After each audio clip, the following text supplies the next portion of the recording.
Good morning students. चलिए हम लोग आज की क्लास शुरू करते हैं आगे। और आज हम पढ़ेंगे निजी क्षेत्र यानी कि प्राइवेट सेक्टर वर्सेस बनाम सार्वजनिक क्षेत्र यानी कि पब्लिक सेक्टर। हम लोग आज प्राइवेट सेक्टर और पब्लिक सेक्टर के बारे में पढ़ेंगे और समझेंगे किस तरह से हमारे देश में प्राइवेट और पब्लिक सेक्टर को इम्पोर्टेंस दी गई या मायने दिए गए, किस तरह सरकारों ने इसको एक्सेप्ट किया। विकास के जो दो जाने माने मॉडल थे भारत में, उसमें से किसी को नहीं अपनाया। पूंजीवादी मॉडल में विकास का काम पूर्णतः निजी क्षेत्र के भरोसे होता। अगर हम कैपिटलाइजेशन या पूंजीवादी को अपनाते तो पूरी तरह से प्राइवेटाइजेशन को इम्पोर्टेंस देनी पड़ती, जैसा कि आज आप अमेरिका जैसी कंट्री में देख पा रहे हैं कि पूरी तरह से वहाँ जो प्राइवेट सेक्टर हैं वो काम करते हैं। तो इसीलिए जो भारत सरकार थी उसने ना तो पूरी तरह से सार्वजनिक क्षेत्र को अपनाया और ना ही उन्होंने पूरी तरह से निजी क्षेत्र को अपनाया, यानी कि ना उन्होंने प्राइवेट सेक्टर की बात करी ना उन्होंने पब्लिक सेक्टर की बात करी। तो उन्होंने किया क्या फिर? भारत ने यह रास्ता नहीं अपनाया। कौन सा रास्ता? पूंजीवादी का।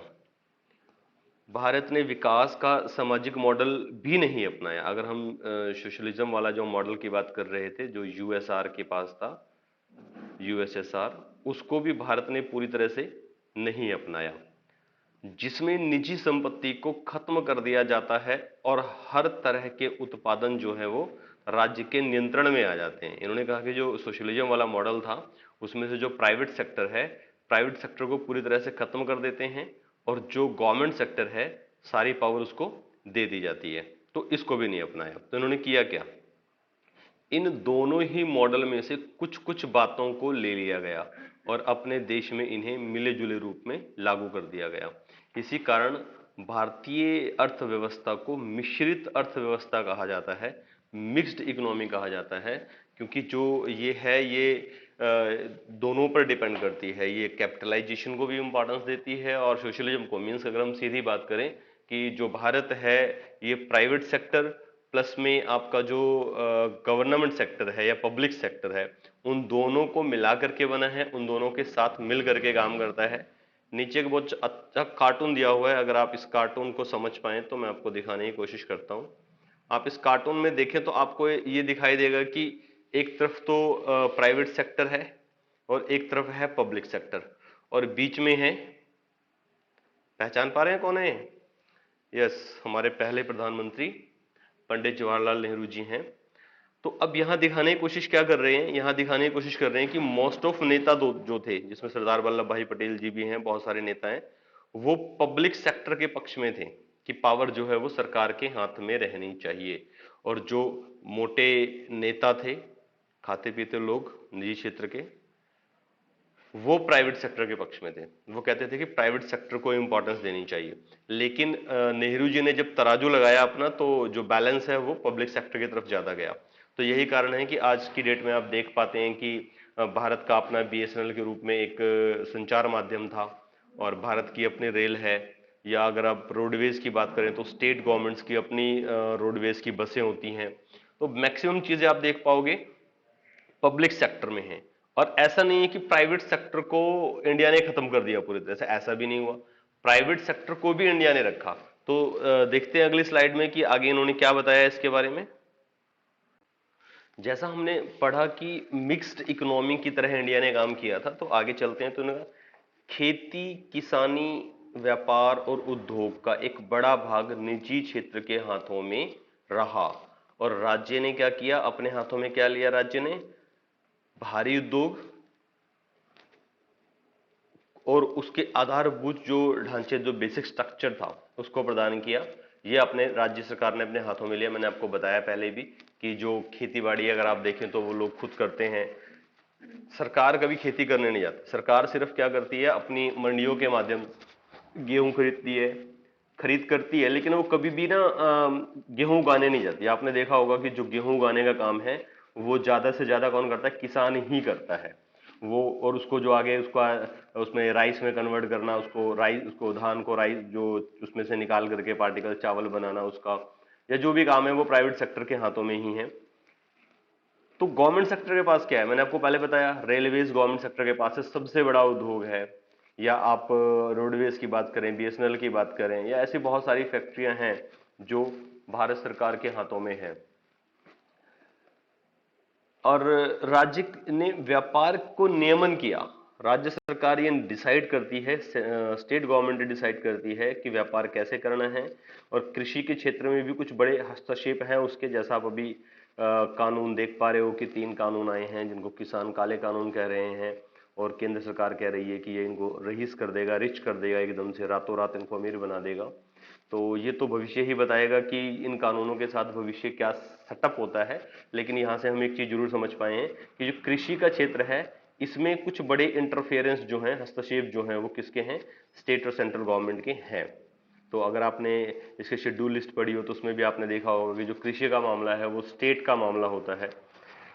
इस तरह के मिले जुले मॉडल की आलोचना दक्षिणपंथी और वामपंथी दोनों खेमे में हुई थी। दक्षिणपंथी, वामपंथी। दक्षिणपंथी क्या होते हैं? इंग्लिश में क्या बोल रहे हैं इसको?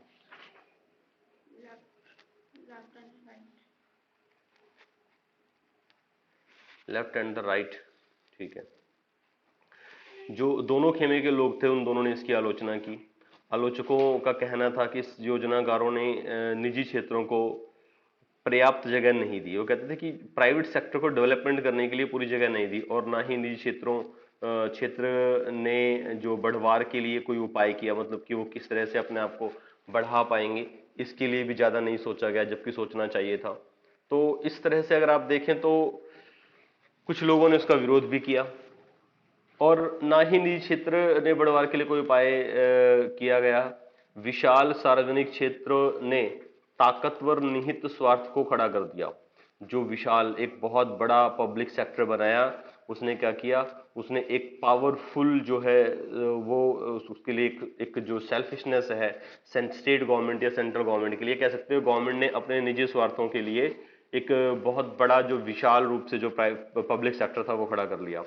और इन न्यस्त हितों के ने निवेश के लिए लाइसेंस तथा परमिट की प्रणाली खड़ी करके निजी पूंजी की राह में रोड़े अटकाए। आज भी आप देखें तो दुनिया भर के लाइसेंस लेने पड़ते हैं आपको व्यापार करने के लिए, जीएसटी भरना पड़ता है, टैक्सेस के रिगार्डिंग और रजिस्ट्रेशन कराना पड़ता है। अगर आप मतलब बड़ा व्यापार करना चाहते हैं तो बहुत सारी फॉर्मेलिटीज हैं उसके अंदर, जिसने क्या किया? इनके रास्ते में रोड़े अटका दिए। अभी आपने सुना होगा कि सरकार जो है लिबरलाइजेशन, उदारीकरण की बात कर रही है, और लाइसेंस को फास्ट देने की बात कर रही है। तो ये सारी चीजें स्टार्टिंग में ही होनी चाहिए थी। जब आपने एक प्लान तैयार किया, एक प्रोजेक्ट तैयार किया, तो आप उसमें लिबरलाइजेशन को लेके चलें। आप उसके अंदर पूंजीवाद को पूंजी को फ्लो करने दें, क्योंकि पैसा ऐसी चीज है जो रुकने वाली चीज नहीं है, इसको तो चलना ही चलना है। और प्राइवेट सेक्टर जो है इसको स्ट्रांगली डेवलप कर सकता था। हालांकि अगर आप देखें तो आज के टाइम पर जो हमारी सरकारें हैं वो प्राइवेट सेक्टर को ज्यादा इंपॉर्टेंस दे रही हैं और प्राइवेट सेक्टर की तरफ जा रही हैं। इसके अतिरिक्त सरकार ने ऐसी चीजों के आयात पर बाधा आयात की जिन्हें घरेलू बाजार में बनाया जा सकता था। एक और बात उन्होंने कह दी कि जो हमारे इंडिया के अंदर बन सकती थी उनको हम बाहर से आयात नहीं करेंगे, वो आपको घरेलू बाजार में ही बनानी पड़ेगी और यहीं की चीजों का इस्तेमाल करना पड़ेगा। ऐसी चीजों के उत्पादन का बाजार एक तरह से प्रतिस्पर्धा विहीन, मतलब कंपटीशन ही खत्म हो गया उनका। और उसका क्या नुकसान हुआ?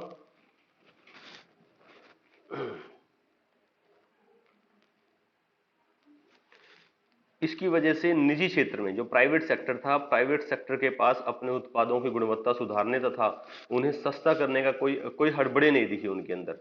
सरकार ने अपने नियंत्रण में जरूरत से ज्यादा चीजें रखी और इससे भ्रष्टाचार और अकुशलता बढ़ी। ये मोस्ट इंपॉर्टेंट लाइन थी, बड़ा डिस्कशनेबल बात कर दी इन्होंने यहाँ पे।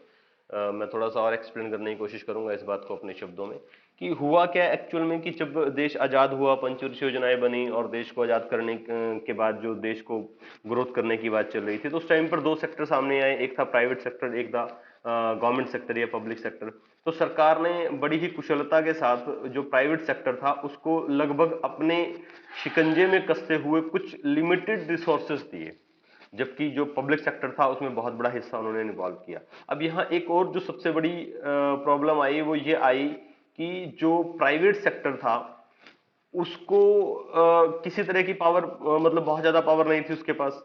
और साथ में एक कंडीशन भी दे दी कि भाई ऐसा है, जो चीजें हमारे देश में बनती हैं वो चीजें आप बाहर से नहीं खरीदोगे। मतलब अगर कपड़ा हमारे देश में बनता है तो आप कपड़ा बाहर से नहीं खरीदोगे, या ऐसी बहुत सारी चीजें हैं। तो इसका सबसे बड़ा नुकसान कंपटीशन में हुआ। ध्यान रखें, जहां पर कंपटीशन होगा वहीं पर आपके पास जो क्वालिटी है वो आपको मिलेगी। क्योंकि कंपटीशन के साथ एक बात होती है, हम बात करते हैं अगर हमें छोले भटूरे खाने हो और हम कुरुक्षेत्र में, तो हम बात करते हैं दिल्ली वाले के खाएंगे, ठीक है। अगर हम क्वालिटी ऑफ सीड्स की बात करते हैं तो हम बीकानेर की बात करते हैं। क्या कुरुक्षेत्र की मार्केट में दूसरा कोई सीड हाउस नहीं है क्या? हाँ है। लेकिन प्रॉब्लम कहाँ पे है? प्रॉब्लम है कंपटीशन की, प्रॉब्लम है वहां पे स्किल की, वहां पर क्वालिटी की। और क्वालिटी कैसे पैदा होगी? जब कंपटीशन पैदा होगा। तो सरकार ने क्या किया, उन्होंने निजी क्षेत्रों में क्या किया कि भाई तुम जो उत्पादन कर रहे हो वहां पर बाहर से मत खरीदो, इससे कंपटीशन नहीं बढ़ा। कंपटीशन नहीं बढ़ा तो वो मनमाने रेट में, आज भी अगर आप देखें तो बहुत सारी ऐसी चीजें, जैसे चाइना वर्सेस इंडिया के खिलौने, अगर आप ये देखें तो चाइना के खिलौने बहुत टेक्नोलॉजी से वो होते हैं, भरपूर होते हैं और बहुत सस्ते होते हैं। चाइनीज लरी की बात करें तो चाइनीज की जो लरियां हुआ करती थी वो 10 20 30 रुपए में मिल जाया करती थी, जबकि इंडिया अगर वही लरी बनाने जाओ तो आप 100 150 के आसपास आपको पड़ती है। ये बेसिक डिफरेंस क्यों पैदा हुआ? कंपटीशन ना होने की वजह से पैदा हुआ। और इसका खामियाजा किसने भरा? इसका खामियाजा गरीब आदमी ने भरा, क्योंकि उसको ज्यादा पैसा देना पड़ता था, ठीक है। तो कुछ ऐसे आलोचक भी थे जो सोचते थे कि सरकार को जितना चाहिए उतना उसने नहीं किया। इन आलोचकों ने तो ये तो हमेशा का मुद्दा रहेगा, मतलब हम कभी भी कह लें अपने पालक को, अपने माँ बाप को या सरकार को, ये दोष तो हमेशा चलेगा कि भाई हमें जितना चाहिए था उतना आपने नहीं दिया। एक कॉमन लाइन तो सभी कहते हैं अपने पेरेंट्स को, आपने हमारे लिए किया ही क्या है। बस उनको ये पता नहीं कि उनको किया क्या है, उनको ये समझ नहीं आती आज तक। तो ये एक बहुत बड़ा मुद्दा रहेगा हमेशा कि आप जितना मर्जी कर दो, सरकार जितना मर्जी कर दे। अभी 134A में एजुकेशन फ्री कर रखी है, बहुत सारे गवर्नमेंट स्कूल खोल रखे हैं, उसके बाद भी आप कहते हो जी पढ़ाई के लिए किया क्या है। प्राइवेट स्कूल्स को परमिशन दे रखी है, प्राइवेट इंस्टीट्यूशन को परमिशन दे रखी है, फिर भी आप कहते हैं जी पढ़ाई के लिए किया क्या है। तो ये तो हमेशा कंप्लेंट रहेगा, आलोचक तो हमेशा मिलेंगे आपको, आपकी आलोचना हमेशा होगी, हमेशा की जाएगी, ये आप ध्यान रखें। और अगर आलोचनाओं के बीच से निकल गए तो सफल हो जाएंगे, नहीं तो फिर इन आलोचनाओं में फंस के रह जाएंगे। उतना उसने नहीं किया। इन आलोचकों ने ध्यान दिलाया कि जनता की शिक्षा अथवा चिकित्सा के मद में सरकार ने कुछ खास धनराशि खर्च नहीं की। वो तो हम आज भी देख रहे हैं कि आज भी देश का जो एक बड़ा तबका है वो इलिटरेट है। या हेल्थ की बात करें तो आज एक कोरोना पैंडेमिक ने जिसने पूरी दुनिया को हिला के रख दिया, उसने आज इंडिया को धराशायी करके रखा हुआ है। आज अगर आप देखें तो अमेरिका, चाइना, अभी रिसेंट न्यूज में है कि चाइना ने भी अपना हाथ बढ़ाया है, उसने पीएम को पत्र लिखा है कि भाई हम आपको जो है हेल्प करने को तैयार हैं। अब हेल्प लेते हैं नहीं लेते वो बात की बात है। उधर से रशिया ने आज कोविशील्ड उसका जो सापुतनिक भी है उसकी खेप भेज दिए, कल उसने वहां से रवाना कर दिया, आज वो आ जाएगी। अभी ऑस्ट्रेलिया ने भी कुछ ऐसे इंस्ट्रूमेंट अवेलेबल करवाए हैं, फ्रांस ने दिया है इंडिया को जिसमें कई साल तक ऑक्सीजन इंडिया बना पाएगा। मतलब पूरे विश्व ने एक बार इंडिया की चिकित्सक सिस्टम के ऊपर अपना कंसंट्रेशन किया और भारत को मदद उपलब्ध कराई है। इसका सीधा मतलब यही है कि हम लोग अभी चिकित्सा के क्षेत्र में बहुत कमजोर हैं। तो उनका कहना था कि भाई उन्होंने शिक्षा और चिकित्सा पे पैसा खर्च नहीं किया। सही भी है, अगर यहाँ अच्छा पैसा खर्च किया जाए और चिकित्सा और शिक्षा पर ध्यान दिया जाए तो शायद देश के बहुत बड़े तबके को सुधारा जा सकता है। तो थोड़ी प्रॉब्लम आप समझिए, लोग शिक्षित नहीं है। हम अपने समाज में देखते हैं, हम कहते हैं भाई कोरोना है मास्क लगा लो, वो कहते हैं हमें कोरोना नहीं होगा। अरे भाई उनको शिक्षित करो, कोरोना कोई रिश्तेदार थोड़ी है आपका कि आपको नहीं होएगा या पूछ के आएगा आपसे। उनको हम समझा रहे हैं कि भाई पूरे देश में ऑक्सीजन की कमी है, मेडिकल रिसोर्सेज की कमी है, गवर्नमेंट हॉस्पिटल, प्राइवेट हॉस्पिटल सभी इस टाइम पे मतलब आफा तफरी के माहौल में है, आप लोग अपनी सुरक्षा करें, अपना ध्यान रखें। तो कहते हैं कुछ नहीं होता, हमें कुछ नहीं होता, हम तो बड़े मजबूत आदमी हैं। और इस तरह से अगर हम देखें, बंगाल इलेक्शन एक बहुत बड़ा उदाहरण रहा है इसका। अगर आप देखें बंगाल इलेक्शन के मामले में तो आप ये देख पाएंगे, कि वहां पर जो आज के टाइम पे कोरोना पेशेंट्स हैं वो हर 4 में से एक बंदा कोरोना पेशेंट है। आने वाले टाइम में तो उन्होंने, और वहां पे बहुत तेजी के साथ उन्होंने मतलब कमांड करी है और उसको वहां चीजें रोकने की कोशिश करी। एक आज से 1 महीने पहले वहां पर जनता ऐसे इकट्ठी होती थी जैसे मेले में जा रही हो इलेक्शन के लिए, और आज वहां पे बाजार बंद कर दिए, 7 से 10 की कंडीशन दे दी, 5 से 6 की, 3 से 5 की कंडीशन दे दी, सिर्फ 5 घंटे के लिए बाजार खोल रहे हैं पूरे दिन के अंदर। तो ये सब चीजें जो था कहीं ना कहीं जो हमारी प्रॉब्लम्स रही है शिक्षा या चिकित्सा, इनकी वजह से है। शिक्षा अच्छी होती तो शायद ये समस्याएं ना होती, चिकित्सा अच्छी होती तो शायद आज हम पैंडेमिक को बहुत पहले निपटा चुके होते। सरकार ने केवल उन्हीं क्षेत्रों में हस्तक्षेप किया जहां निजी क्षेत्र जाने के लिए तैयार नहीं थे। दरअसल सरकार ने इस तरह से निजी क्षेत्रों का कि मुनाफा कमाने में मदद की। इसके लिए इसके अतिरिक्त मदद गरीबों की होनी चाहिए थी, लेकिन राज्य के हस्तक्षेप के फलस्वरूप एक नया मध्य वर्गीय उठ खड़ा हुआ। तो राज्य ने जिस तरह से सिस्टम बनाया, उसका खामियाजा ये भुगतना पड़ा कि एक नया मध्य वर्ग जो था, मिडिल क्लास फैमिलीज थी, वो उठ खड़ी हुआ। तो आज देखें तो आज इंडिया में बहुत बड़ा तबका जो है वो किसका है? मिडिल क्लास फैमिलीज का है, मध्य वर्गीय परिवारों का है। लेकिन राज्य कैसे खड़ा हुआ और बगैर खास जिम्मेदारी के, और क्या करें, आगे बात करें, बगैर खास जिम्मेदारी के